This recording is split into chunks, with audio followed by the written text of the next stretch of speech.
1990 के शुरुआती दिनों में एक यंग एंटरप्रेन्योर जेफ बेजोस ने एक विजन लेके एक ऑनलाइन बुक स्टोर बनाया जिसने लोगों का बुक खरीदने का और पढ़ने का तरीका ही बदल दिया। उनको ये पता नहीं था कि उनकी ये हम्बल स्टार्टिंग दुनिया के सबसे बड़े रिटेल जायंट में बदल जाएगी। तो चलिए जानते हैं अमेज़ॉन की इंटरेस्टिंग जर्नी और एक्सप्लोर करते हैं उसका रिमार्केबल इवोल्यूशन। 1994 में जेफ बेजोस ने उनका वॉल स्ट्रीट का जॉब छोड़ के एक ऑनलाइन बुक स्टोर लॉन्च करने का मिशन बनाया और बहुत कम एम्प्लॉयज़ को लेकर 1995 में बेजोस ने Amazon.com लॉन्च किया, जहां पे बुक्स की वास्ट रेंज कॉम्पिटिटिव प्राइस पे अवेलेबल थी। ऑनलाइन शॉपिंग की कन्वीनियंस ने अमेज़ॉन का कस्टमर बेस क्विकली और रैपिडली बढ़ाया। तब बेजोस को ये समझ में आया कि इस डिजिटल एज में कस्टमर के एक्सपीरियंस को सबसे आगे रखना बहुत इम्पॉर्टेंट है। फिर उन्होंने कुछ फीचर्स इंट्रोड्यूस किए जैसे customer reviews and personal recommendation, जिसकी वजह से यूजर्स की शॉपिंग जर्नी और भी एनहांस हो गई। और इसी कस्टमर सेंट्रिक अप्रोच ने अमेज़ॉन की सक्सेस का फाउंडेशन बनाया। जैसे जैसे अमेज़ॉन का रेपुटेशन और कस्टमर बेस बढ़ रहा था, वैसे वैसे उनके एम्बिशंस भी बढ़ रहे थे। 2000 के शुरुआती दिनों में अमेज़ॉन ने बुक्स के अलावा बाकी चीज़ें जैसे म्यूज़िक, इलेक्ट्रॉनिक्स और फर्निशिंग जैसे चीज़ों को भी ऑनलाइन वेबसाइट पे शामिल किया और यही से हो गई ऑनलाइन रिवॉल्यूशन की जर्नी की शुरुआत। उसके बाद 2005 में अमेज़ॉन ने प्राइम मेंबरशिप प्रोग्राम इंट्रोड्यूस किया, जिसमें फ्री 2 डे शिपिंग और भी ज़्यादा बेनिफिट्स इंक्लूडेड थे। और उनके इस मूव ने कस्टमर की लॉयल्टी बढ़ाई और लोग रिपीट परचेसेस करने लगे। अमेज़ॉन ने फिर उनका नेटवर्क बढ़ाने में हेविली इन्वेस्ट किया, जिससे कि पूरे वर्ल्ड में फास्ट और ज़्यादा एफिशिएंटली डिलीवरी हो पाए। 2007 में अमेज़ॉन ने किंडल ई रीडर लॉन्च किया और ये गेम चेंजर था इस इंडस्ट्री में। डिजिटल बुक्स की एक वास्ट लाइब्रेरी इस प्लेटफॉर्म में अवेलेबल थी, जिसकी वजह से बुक लवर्स का बुक्स पढ़ने का तरीका ही ट्रांसफॉर्म हो गया। किंडल की इस सक्सेस की वजह से अमेज़ॉन ने ट्रेडिशनल मार्केट्स को डिस्टर्ब कर दिया। स्ट्रीमिंग सर्विसेज का पोटेंशियल जान के अमेज़ॉन ने 2011 में प्राइम वीडियो लॉन्च किया, जिसमें बहुत ज़्यादा ओरिजिनल कंटेंट प्रोडक्शन, शोज़ और मूवीज़ अवेलेबल थे।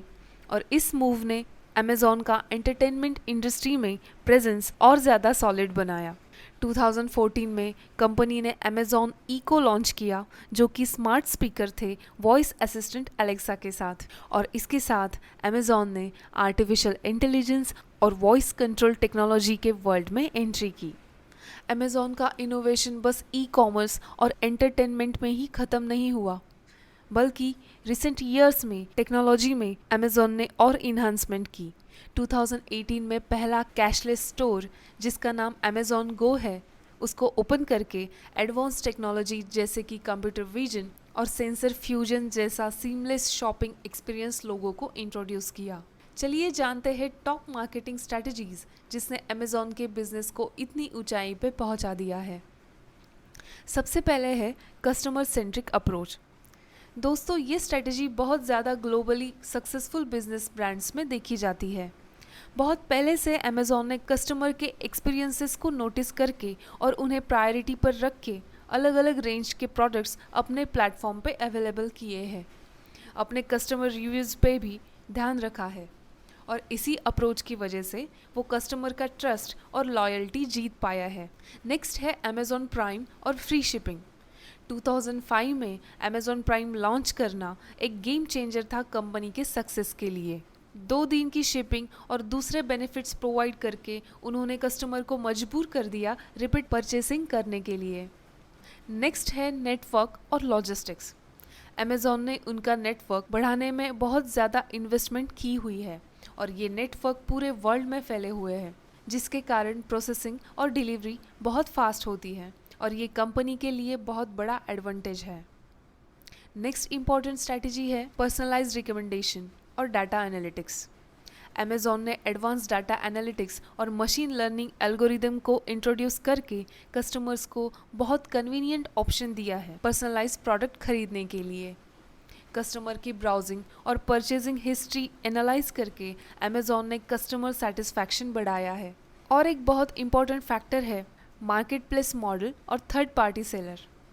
अमेज़ॉन ने 2000 में थर्ड पार्टी सेलर्स को भी उनके प्रोडक्ट्स अपने प्लेटफॉर्म पे बेचने को अलाउ किया, जिसकी वजह से अमेज़ॉन बहुत ज़्यादा एक्सपांड हो गया क्योंकि इन्वेंट्री मैनेजमेंट का कॉस्ट बहुत रिड्यूस हो गया और कस्टमर्स अमेज़ॉन की तरफ और ज़्यादा अट्रैक्ट होने लगे। नेक्स्ट इम्पॉर्टेंट फैक्टर है इनोवेशन। ट्रेडिशनल मार्केट्स को डिस्टर्ब करके इनोवेशन प्रोडक्ट्स और सर्विसेज को इंट्रोड्यूस करके अमेज़ॉन ने सक्सेस की तरफ अपने कदम बढ़ाए हैं।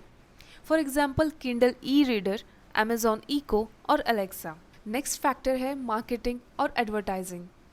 टारगेट कस्टमर्स के बिहेवियर को नोटिस करके और उनकी परचेस पैटर्न्स देख के अमेज़ॉन ने एड्स और प्रमोशन में कोई कसर नहीं छोड़ी और इसी की वजह से कस्टमर्स इजीली अट्रैक्ट होने लगे। नेक्स्ट इंपॉर्टेंट फैक्टर है कंटिन्यूस एक्सपेरिमेंटेशन।